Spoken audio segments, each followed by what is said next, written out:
Good afternoon, people. So here we go, phone a bit nearer, and the microphones are working. Yeah, they are. Yeah, that's good. So as you've seen from the thumbnail, it's a double. It's a double from our French friends. Pelican, I call them, or Pecan. I don't know. Pelican. It's definitely Pelican. Pelican, right. Brasserie du Nord, s'il vous plaît, as they say in Munich. Both at 7.5% ABV.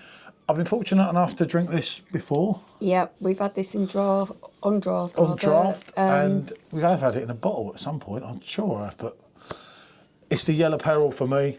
I liked it. It was very good on draft, yeah. It had some serious go of it. Great to try the Rouge version, which obviously is a Rouge rather than a blonde. A lot of people slate the French, and I'm not going to go down that road about trying to sell French beer to people. French beer is just crap. French beer is not crap. There is so much good French beer. There's a lot more. There's a lot on the French craft beer scene that people just, I don't know, they don't see. I see it, maybe because we've been there a few times. And it does sometimes stand up to its Belgian counterparts.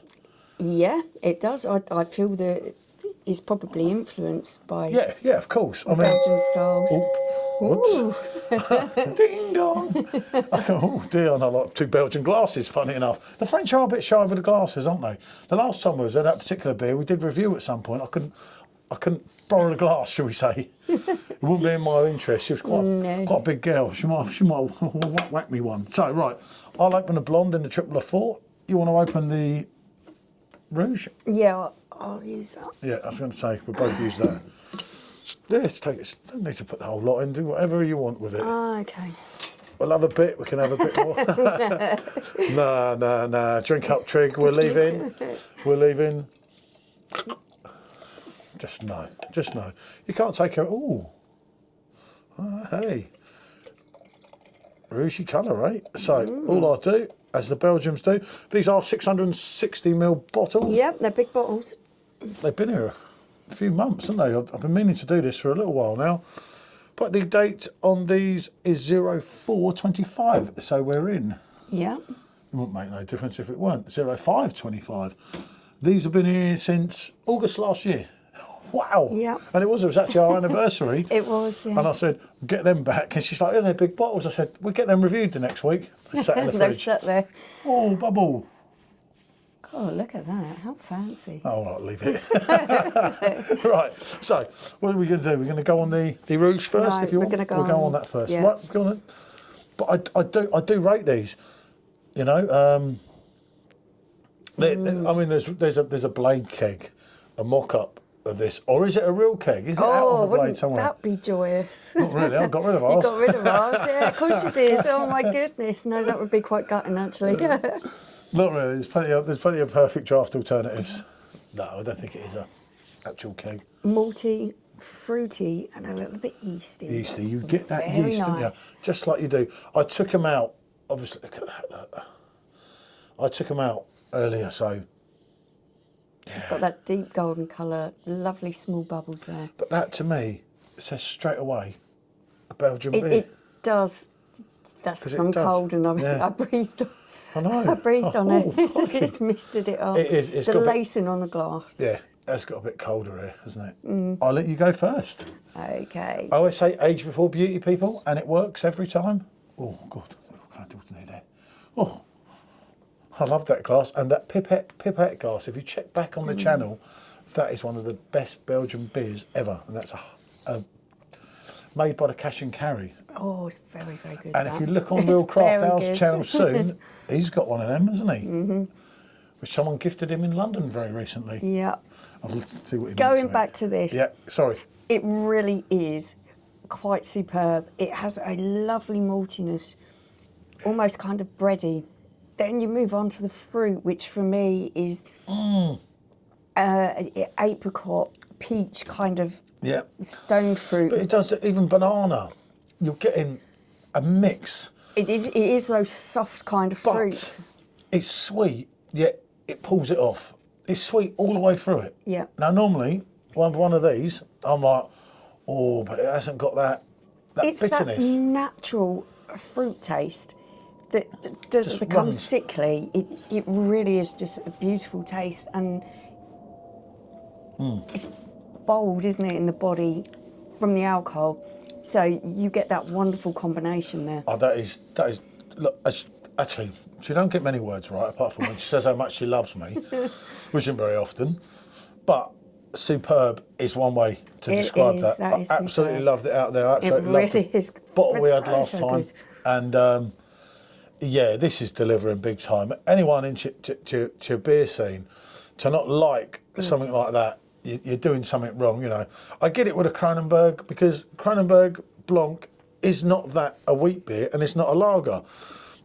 It's a, do you know, like a nowhere man, Kronenberg Blanc. It doesn't go that way, so it doesn't appease everyone. Do you get what I'm saying?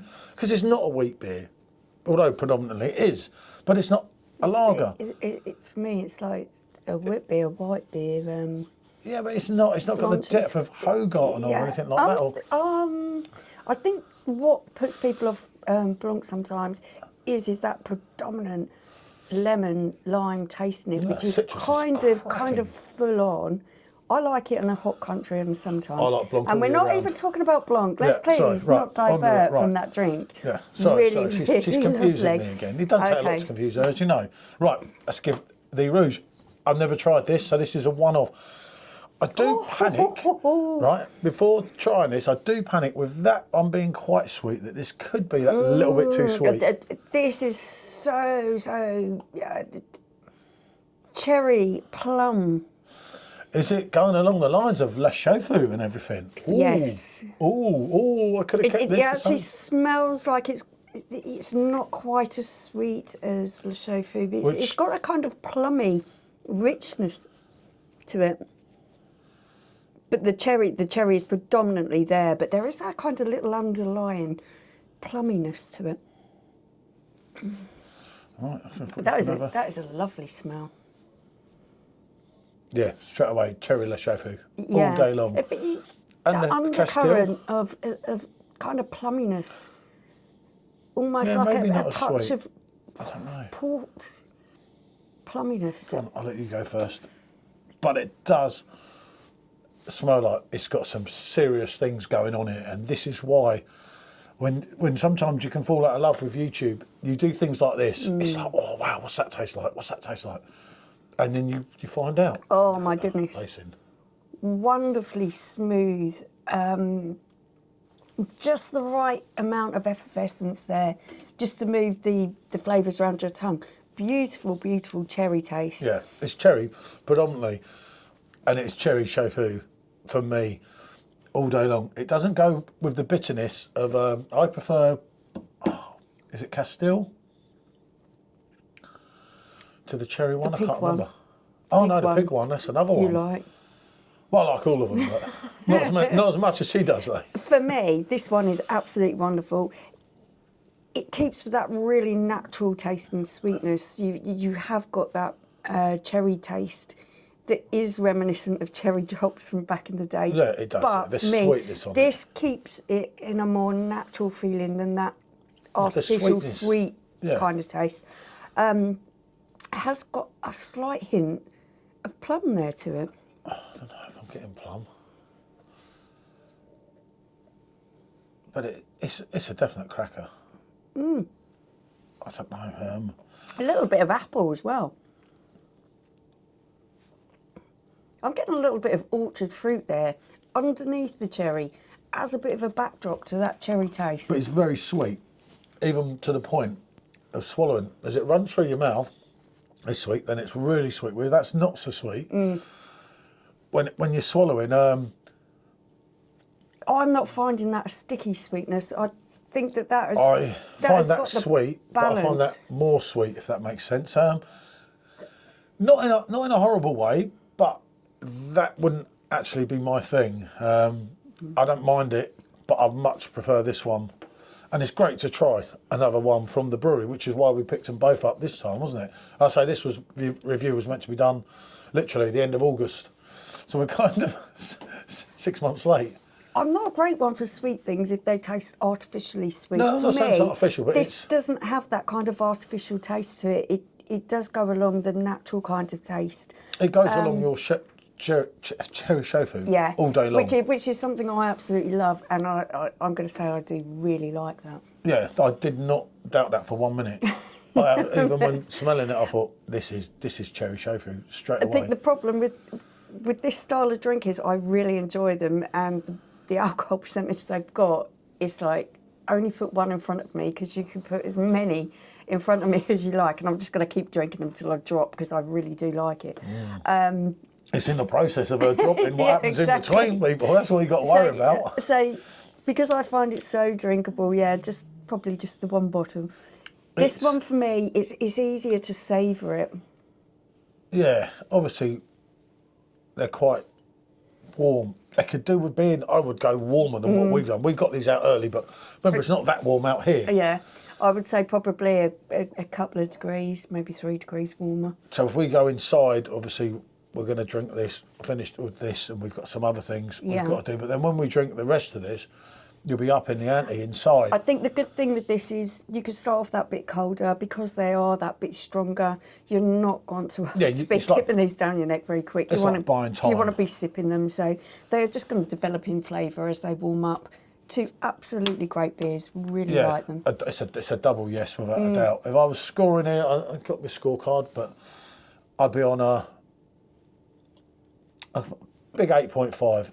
Yeah, across the board. For me, I'd only go on a 7.